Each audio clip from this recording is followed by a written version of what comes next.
श्रद्धा, समर्पण भाव और सत्य के रास्ते पे चलने की क्षमता सदैव धाकड़ समाज की रही है।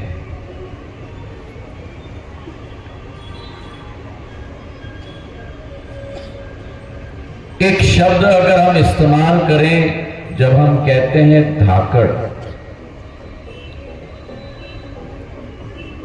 धाकड़ वो होता है जो निडर होता है,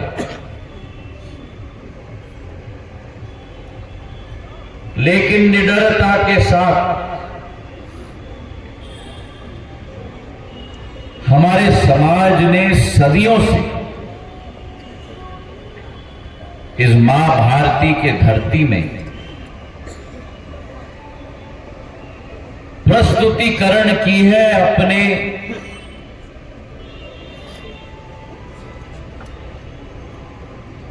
सोच विचारधारा के आधार पर, अपने आचरण के आधार पर, कि एक हाथ में कृषि का हल,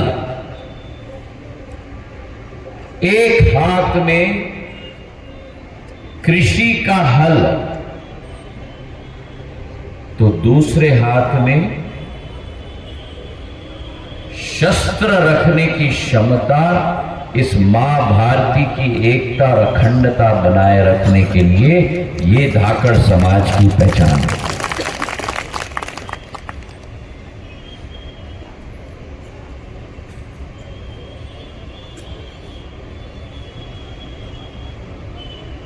आज मुझे खुशी हुई कि इस मंच पर पिछले बार जब मैंने आप लोगों से चर्चा की थी कि सामाजिक मंच पर सदैव इतिहास की बात भी होनी चाहिए। हमारे समाज के वरिष्ठों में वो पूंजी है ज्ञान की, समझ की, पर समाज के वरिष्ठों का दायित्व भी है कि हर पीढ़ी में जैसे खेत को पानी और खाद की जरूरत होती है, वैसे ही हर पीढ़ी को अपने आध्यात्मिक शक्ति और आध्यात्मिक इतिहास की समझ और वर्णन भी उतनी ही जरूरी है। और आज मुझे खुशी है कि इस मंच पर हमारे दोनों भगवान, बलराम भगवान और धर्मधीर भगवान के चित्र लगे हैं, जिनका पूजन हमने इस मंच से किया।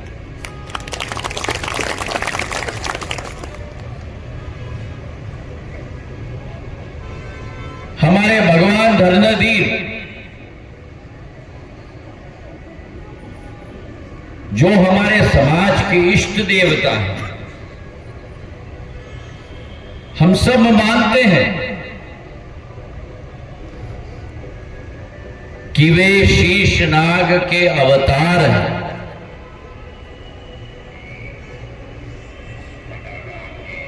और यही वही संबंध आ जाता है,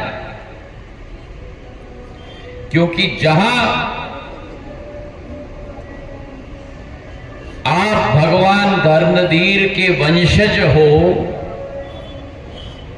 जो शेषनाग के अवतार हैं, वही सिंधिया परिवार पर शेषनाग का आशीर्वाद सदैव और उनका कृपा रहा है। और इसलिए छत्रपति शिवाजी महाराज के प्रमुख सेनापति के रूप में मेरे पूर्वजों ने जब हिंदवी स्वराज का संकल्प लिया,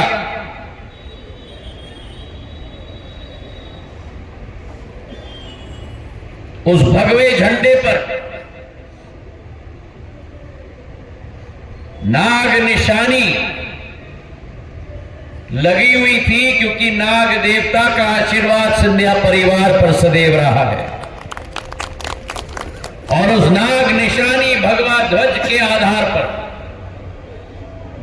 मेरे पूर्वज महाजी महाराज ने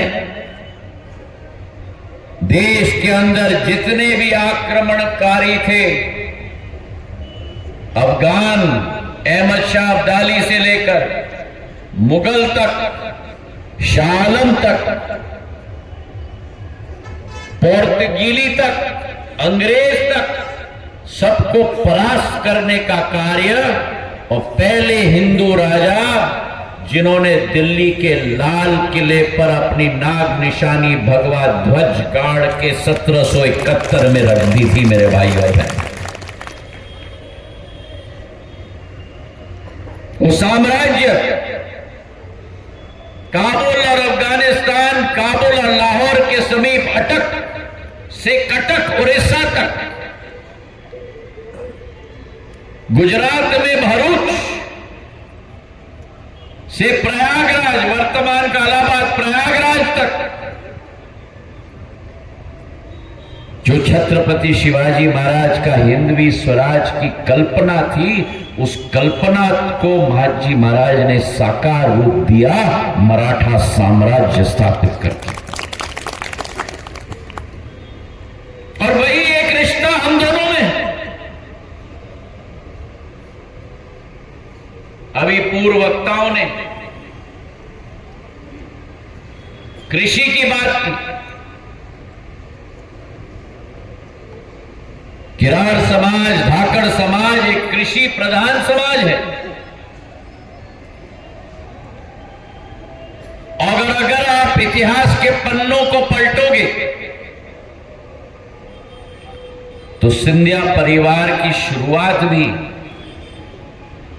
कृषि और माटी से शुरुआत हुई थी। हम लोग गुना जैसे शहर से नहीं आते थे, इंदौर भोपाल जैसे शहर से नहीं आते थे, सातारा और कोल्हापुर जैसे शहर से नहीं आते थे।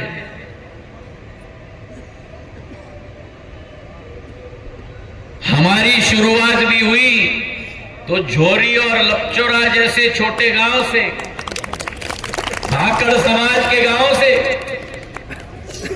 सामर सिंगा जैसे छोटे गांव से। उस गांव का नाम था, सातारा जिले में छोटा गांव है, उस गांव का नाम था कनेरखेड़। 400-500 साल पूर्व उस कनेरखेड़ गांव के पाटिल मेरे पूर्वज राणोजी शिंदे थे। और पाटिल महाराष्ट्र में, मराठी में शब्द का प्रयोग होता है। पाटिल का मतलब होता है हमारे गुना में या मध्य प्रदेश में, मतलब कि सरपंच, गांव का पाटिल सरपंच। तो सिंधिया परिवार की शुरुआत भी सरपंची से शुरू हुई है। और महाजी महाराज हो गए थे। अटक से कटक का साम्राज्य, महाराजा महाजी शिंदे। पर वो जहां जाते थे वो कहते थे, मुझे महाराज के नाम से मत पुकारो, मैं पाटिल बुआ हूं, मैं पाटिल बुआ महाजी हूं। मतलब 4 पीढ़ी बाद भी वही पाटिल की उपाधि सिंधिया परिवार के लिए सबसे महत्वपूर्ण थी मेरे भाइयों और बहनों। तो हमारा अस्तित्व भी माटी से जुड़ा हुआ है, कृषि से जुड़ा हुआ है। और जो मेहनत मशक्कत मेरे धाकड़ और किरार समाज ने केवल मध्य प्रदेश में नहीं, राजस्थान से लेकर गुजरात तक, उत्तर प्रदेश तक, छत्तीसगढ़ तक, मेरा धाकड़ समाज एक एक राज्य में उस राज्य के खुशहाली, उस राज्य के विकास, उस राज्य की प्रगति का अभिन्न भाग है मेरे भाइयों। और मैं गर्व महसूस करता हूं, और यह अतिशयोक्ति नहीं होगी अगर मैं कहूं कि अगर आप लोग मुझे आपके समाज का ही एक नागरिक समझो तो मैं अपने आप को सौभाग्यशाली मानूं, क्योंकि आपके और हमारे रिश्ते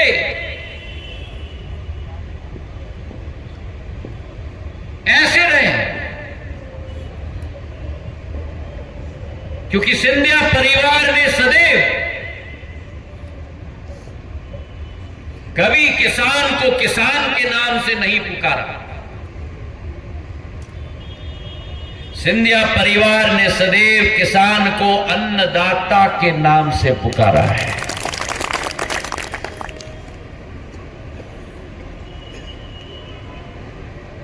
और जो भी कार्य ग्वालियर स्टेट में हुए हैं, सारे के सारे कार्य महाजी महाराज के समय से मेरे आजूबा जीवाजी महाराज के समय तक, विलय के पहले, सारे के सारे कार्य किसानों के प्रति हुए।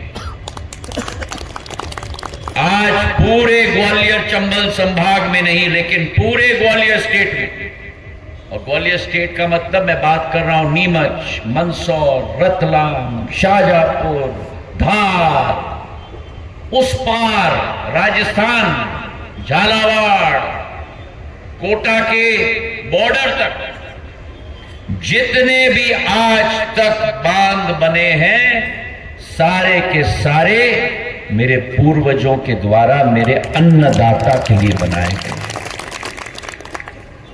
701 बांध बने हैं। जिले की बात भूल जाओ, एक ब्लॉक नहीं है पूरे क्षेत्र में जहां सिंधिया परिवार की छाप न रही हो अन्नदाता के विकास और प्रगति के लिए। बामोरी का तो एक एक बांध, वाड़िया नाला से शुरू करो, मार्की मऊ से बात करो, रामपुर की बात करो, दत्तिया बांध की बात करो,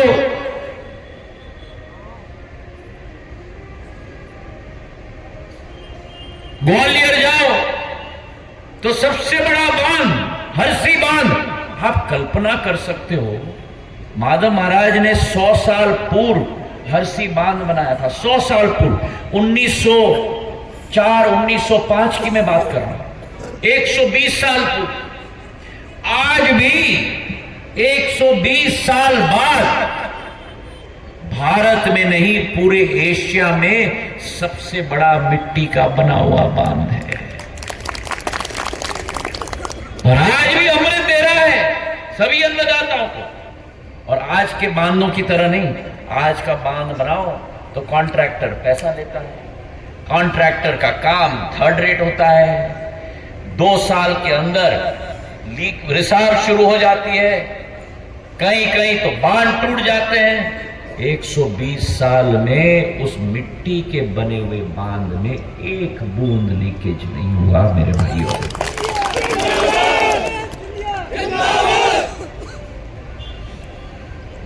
उस जमाने में ट्रेन की सुविधा 120 साल पहले किसानों के लिए ग्वालियर से शिवपुरी, ग्वालियर से भिंड, ग्वालियर से श्योपुर तक आदिवासी इलाके में, राजस्थान के बॉर्डर पर। क्यों? क्योंकि किसान अपना उत्पादन ट्रेन में डालकर ग्वालियर की मंडी में बेचे ताकि ज्यादा दाम मिल पाए।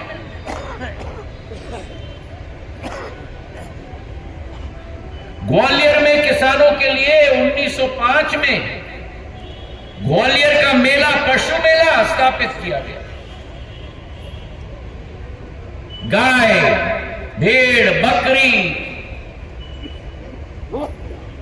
ऊंट किसानों के बीच में व्यापार की शुरुआत की गई और सबसे बड़ा भव्य मेला आज पूरे देश में ग्वालियर मेला बन चुका है। तो हमारा संबंध एक हृदय का है, हमारा संबंध एक नस नस का है। हमारा संबंध दिमाग से नहीं चलता। ना आप दिमाग चलाने वाले लोग हो, ना मैं दिमाग चलाने वाला आदमी हूं। हम दिल से काम करते हैं भैया। जहां दिल लग जाए वहां जान देने के लिए तैयार हो जाए। धाकड़ समाज दिल का भी धाकड़ है।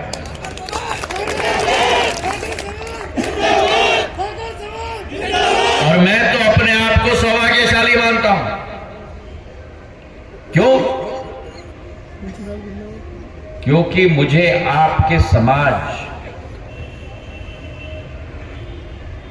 की नेक दिल के साफ, आपके समाज के केवल नेतृत्व करने वाले नहीं, लेकिन मध्य प्रदेश के नेतृत्व करने वाले शिवराज सिंह जी के साथ काम करने का मौका मिला।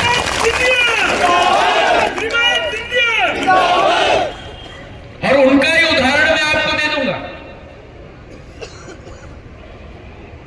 जो राज्य बीमारू कहलाता था 2003 के पहले, जोड़ी की वजह से, जोड़ी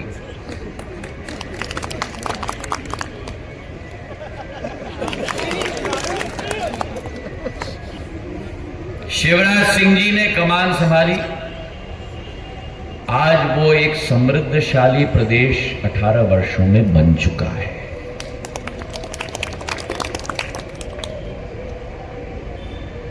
हजार किलोमीटर रोड आज 5 लाख किलोमीटर रोड, 5000 मेगावाट बिजली आज 26,000 मेगावाट बिजली, 7,50,000 हेक्टेयर सिंचित भूमि आज 47 लाख हेक्टेयर सिंचित भूमि। इसका लाभ किसको? मेरे अन्नदाताओं को। तो आज धाकड़ समाज को मैं कहना चाहता हूं कि सिंधिया परिवार के मुखिया होने के नाते आपके साथ मैं खड़ा हूं। और ये मैं मानता हूं, अगर अतिशयोक्ति ना हो, कि धाकड़ समाज भी मेरे साथ खड़ा है। सही है कि नहीं? सही है कि नहीं? हाँ। धाकड़ हो तो जवाब भी धाकड़ तरीके से होनी चाहिए।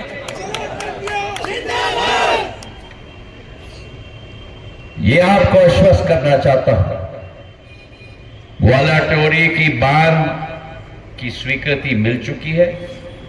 उसका कार्य भी हम लोग शुरू कर रहे हैं। उसके साथ जो दूसरा बांध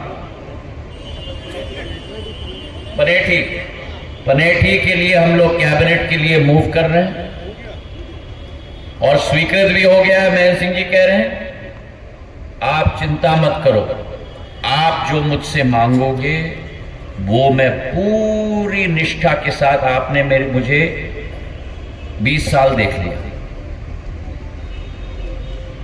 पूरी निष्ठा से मैं कोशिश करूंगा।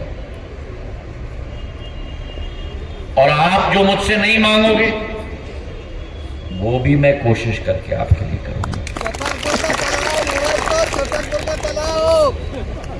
अब लंबी लिस्ट मत निकालना। वहां बैठ के लंबी लिस्ट निकालना बहुत आसान है, इधर बैठ के काम करवाना बहुत मुश्किल है। 2 दिन इधर बैठ जाओ, बाल उखड़ जाएंगे। हम लोग ने बहुत सफर तय किया है गुना में पिछले 16-18 सालों में। भारतीय जनता पार्टी की सरकार में तन मन के साथ एक एक जिले का विकास और प्रगति सुनिश्चित किया है। कोविड काल में भी बहुत कुछ हमने किया है, पर बहुत कुछ हमने किया है, लेकिन बहुत कुछ करना बाकी है। और ये विश्वास मैं आपको दिलाता हूं, हमारे पास एक नवरत्न है प्रधानमंत्री जी के रूप में, जो दिन और रात लगे हुए हैं भारत को विश्व गुरु के रूप में स्थापित करने के लिए। और आप और हम उनके सैनिक हैं, और आप और हमारी जिम्मेदारी बनती है कि हम भी अपना पूरा योगदान दें, ताकि सैकड़ों पीढ़ियां जो निकली हैं, जिनके सपने थे भारत को दोबारा उस स्थान पे पाने के लिए जो 200 साल पहले भारत उस स्थान पे था विश्व पटल पर, उस सपने को संकल्प में बदलकर संकल्प से सिद्धि तक हमें मेहनत और मशक्कत करना होगा और उसे साकार करना होगा। 500 साल का सपना तो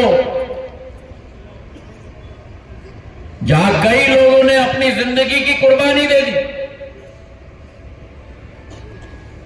उस सपने को तो प्रधानमंत्री नरेंद्र मोदी जी ने साकार कर दिया। 22 जनवरी को अयोध्या नरेश भगवान श्री राम लल्ला को प्राण प्रतिष्ठा करके अयोध्या धाम में दोबारा स्थापित कर दिया।